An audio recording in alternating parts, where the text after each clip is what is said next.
Welcome everybody. Hi, I'm Claudia. Thank you so much for opening this video. So you are watching a part of my step-by-step video series. You're actually watching part 2. So if you didn't see part 1 where I discussed my mother, then you can click on the link. Remember to subscribe so that you get this and other videos in the series.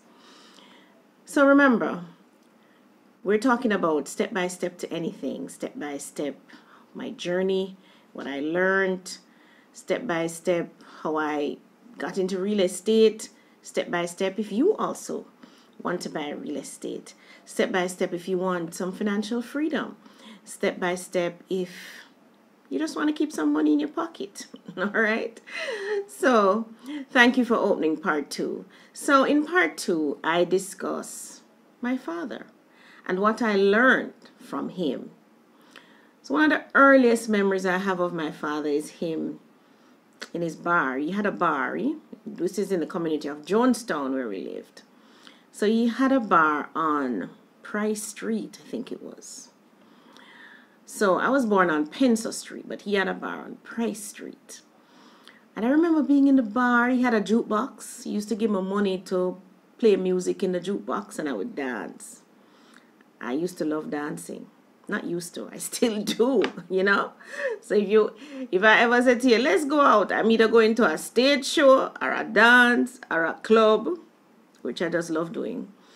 When I go out with my daughters, they're just amazed at how I can dance all night, you know what I mean?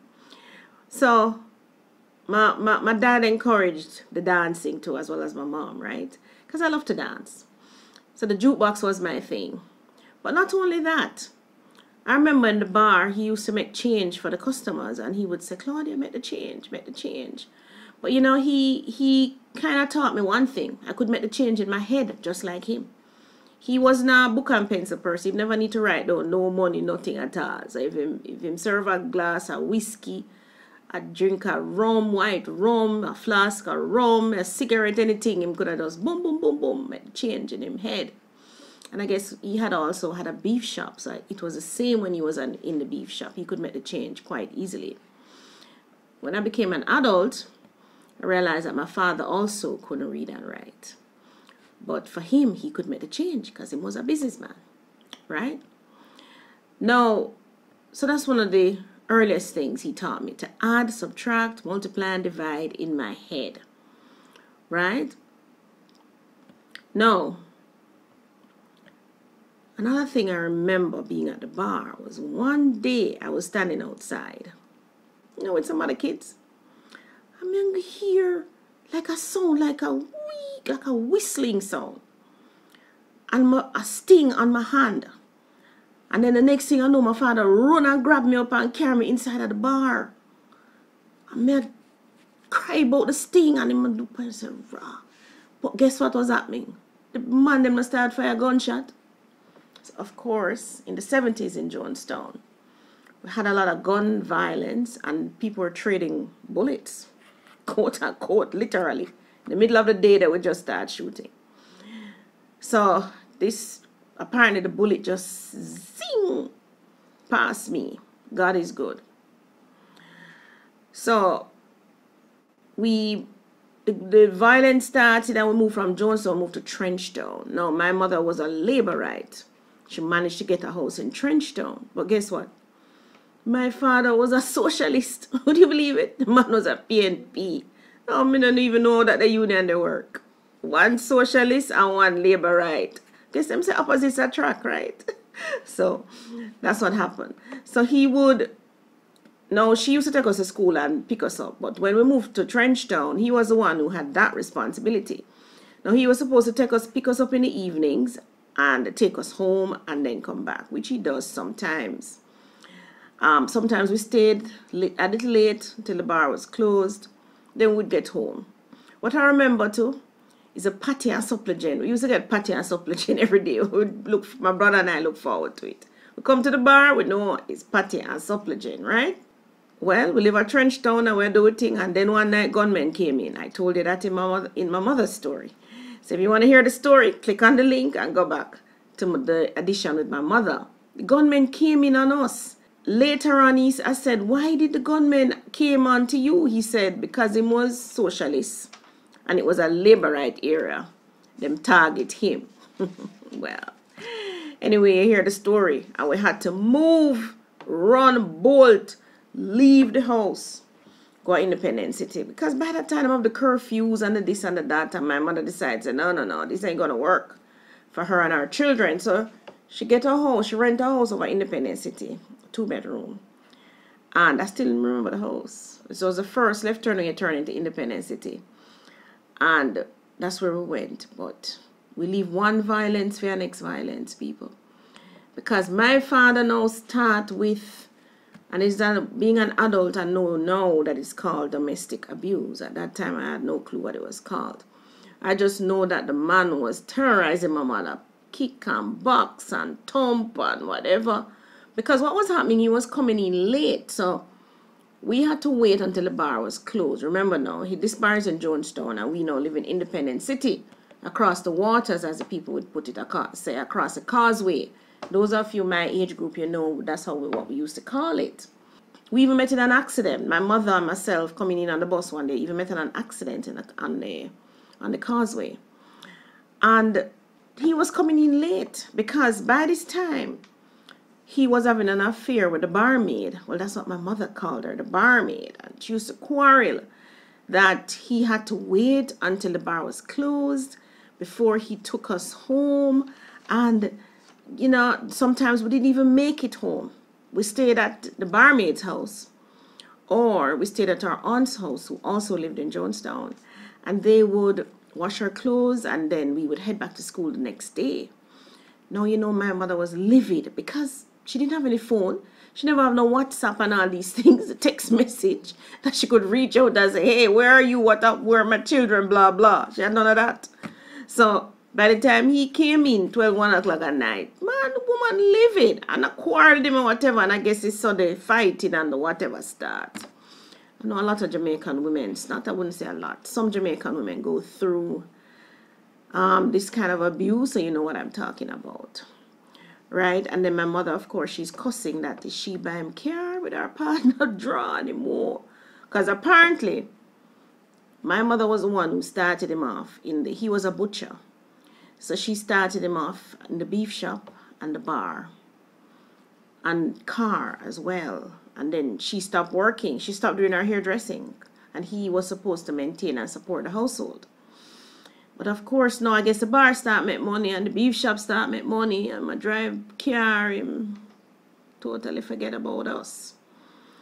And I tell you, my mother never couldn't take the abuse any longer. One night, she just pack us up in a warm truck. Never forget it. Furniture and everything. And pack us up and car, we go catch our friend house. Yeah. She never wait for her ducks line up. She just pack us. She throw out the mattress in the night. In the morning, she get up, she make her breakfast same way. We jump on the bus and we go down to Central Branch. And she said, Claudia, come off a Champion House. When you come up, come off a Champion House. Because it was one bus. And I would come off a Champion House. So it's when I big I realized, oh, hold on, Champion House and Maxfield Avenue. Maxfield Avenue and Linders Road corner. So apparently, she was catching somewhere inside of Richmond Park. And then she get, you know, she went now and she catch, and then she get back a place inside of Jonestown. And again, she and my father started cussing. He never come back there and live, but when him come there, one cussing because she now give him back the furniture and whatever, and it was just one big mess. But then she started sending me to the beef shop on a Sunday. And he used to give us a piece of meat. I think it was £1 of meat at the time. It wasn't a whole heap of meat though, and some money.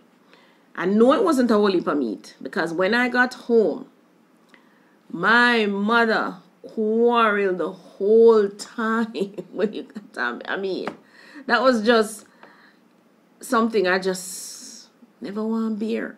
You know, you go and you pick up the stuff and come in, and it just was not enough, because in her eyes, she thought that he could have done more, which he probably could have. Man running a beef shop and a bar, he probably could have, and driving a car. We were walking to school, so he never one day picked us up. to take us, even though we lived in Jonestown and he lived in Jonestown. He never one day picked us up and took us to Central Branch Primary or anything like that, right? So after a while, my mother stopped sending me. I guess the humiliation and all of that, she just stopped sending me, and she just went, I call it depression now, but at the time she was just sad and, not communicative, and just, we still got our food and all of that because she got a job. But she just wasn't the same after that. I also remember Christmas. Apart from the horrible Sundays when I had to go for this meat and money around at Love Street, I do remember the Christmas morning downtown. Grand Market, on Christmas morning, you'd walk around and they have the Eaglers have all these toys. I always got a doll. That was my favorite thing to choose, a doll. So I always had lots of dolls. Every year I would choose a doll, and my brother would choose a truck or some other thing that he could play with. But I distinctly remember that. He would also come and get us our clothes. So Christmas, we would go downtown on King Street. I remember there was this place at the corner of King Street that he would go into and buy my dresses and my shoes and hair ribbons and clips and underwear and you name it. All the shopping was done at that time, And he would also come in September and buy our books. Yes, he would buy our books, our school books. So I'd go downtown and buy the books, and my mother would sort out the uniform and so on. So I could give him that. So my mother, I guess it was at the insistence of my mother too that he gets these books and these clothes. So we only went shopping once per year, guys. Make a note of that. Once per year, not every Saturday. Once per year. But he bought enough dresses. I think I got about maybe 2 shoes, sneakers, and so that, could last us for the year. So we never had to go shopping every day like some people so privileged now, they're shopping every day online. So that I remember very well. So he did a good job there. So that went on, past my common entrance, went to Woolmer's. Then my mother started to complain now that can't manage, not enough money to send me to school, and I don't know, I guess by this time me and my father had fully disappeared. He could have, because I don't remember him being in the picture even when I passed the common entrance. He never came around, or my mother was very happy, that I know, but I don't remember him coming around or anything like that. So I guess things would have probably deteriorated badly by then. Probably wasn't talking to each other. But she got a 1-entry visa now, and then she left. And he was supposed to come for us at that point.